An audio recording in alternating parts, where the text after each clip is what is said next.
हर साल महाशिवरात्रि के पावन पर्व के अवसर पर प्रजापिता ब्रह्म कुमारी ईश्वरीय विश्वविद्यालय की ओर से विशेष धार्मिक कार्यक्रम का आयोजन किया जाता है।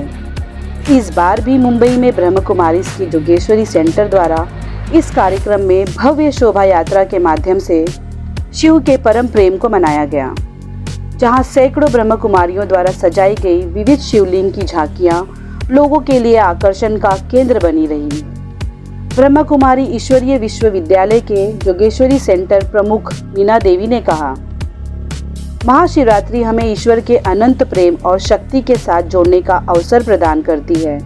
हम सभी एकजुट होकर इस पवित्र उत्सव का आनंद लेते हैं और अपने मन को ऊर्जावान बनाते हैं। इस वर्ष के कार्यक्रम में क्या रही खासियत, आइए जानते हैं ब्रह्म कुमारी मीना बेन से, जो पिछले 30 सालों से विश्व की इस सबसे बड़ी संस्था के साथ जुड़ सेवा कार्य कर रही है। ओम शांति। सबसे पहले तो शिवरात्रि की और महिला दिवस की सभी को खूब सारी ढेर सारी शुभकामनाएं। और ये प्रोग्राम आयोजित करने का लक्ष्य यही है कि 12 ज्योतिर्लिंग, जैसे कहते हैं कि कलयुग में भगवान खुद अवतरित होते हैं, अब हम सभी तो वहाँ तक नहीं पहुँच पाते हैं, तो ये वो समय है जहाँ खुद भगवान अवतरित होकर के गली गली में भी जाकर के अपने दर्शन दे रहे हैं कि जागो, अब समय कम है, अपना भाग्य परमात्मा से प्राप्त कर लो, जो परमात्मा सुख शांति और सभी शक्तियों से भरपूर करने आए हैं, उससे हम अपने आप को सदैव भरपूर रखें। तो ये अपना जन्म सिद्ध अधिकार हम प्राप्त कर लेंगे और सभी जन जन में मूल्यों की स्थापना हो जाए, इस लक्ष्य को लेकर के ही हम ये रैली निकाल रहे हैं। दीदी, एक सवाल ये भी है कि जैसे कि हम महाशिवरात्रि के दिन मतलब इस तरह के बड़े आयोजन करते हैं और यहाँ पे अपनी संस्था द्वारा ये भी बताया जाता है कि शिव और शंकर दोनों अलग है, इसका संक्षिप्त में स्पष्टीकरण करें। है, परंतु फिर भी हम ये कहना चाहेंगे कि जहाँ नाम अलग है, रूप अलग है, स्थान भी अलग बताते हैं, कर्तव्य भी हम अलग दर्शाते हैं, तो स्वाभाविक है कि ये दोनों अलग ही तो हुए। शंकर जी के कर्तव्य के साथ हम जोड़ते हैं कि जहाँ संहार का रूप दिखाते, वहीं शिव के लिए कल्याण शब्द को हम प्रयोग करते हैं।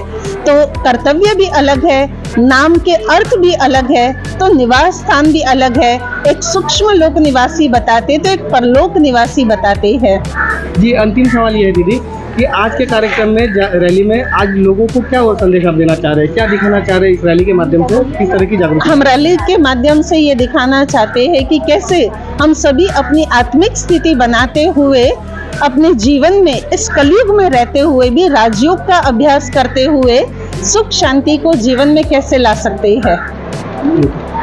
यह कार्यक्रम विशेष रूप से साधकों और उनके परिवारों के लिए आयोजित किया गया था, जो धार्मिक मान्यताओं और आध्यात्मिक साधनाओं में रुचि रखते हैं।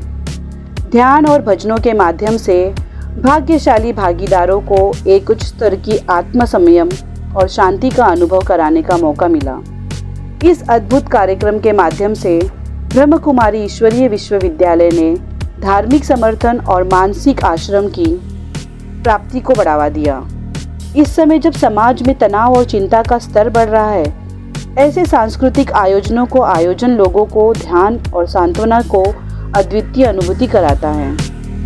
इस धार्मिक अनुष्ठान के माध्यम से ब्रह्म कुमारी ईश्वरीय विश्वविद्यालय ने लोगों को उच्चतम स्तर की आध्यात्मिक अनुभव की ओर प्रेरित किया है।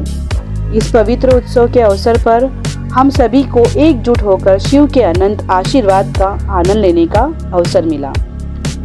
यह थी मुंबई के जोगेश्वरी पूर्व से संचालित ब्रह्म कुमारी ईश्वरीय विश्वविद्यालय द्वारा आयोजित कार्यक्रम की खबर। हम आपको और भी ऐसे महत्वपूर्ण खबरों से रूबरू कराते हैं। सुने, देखें और सीखें।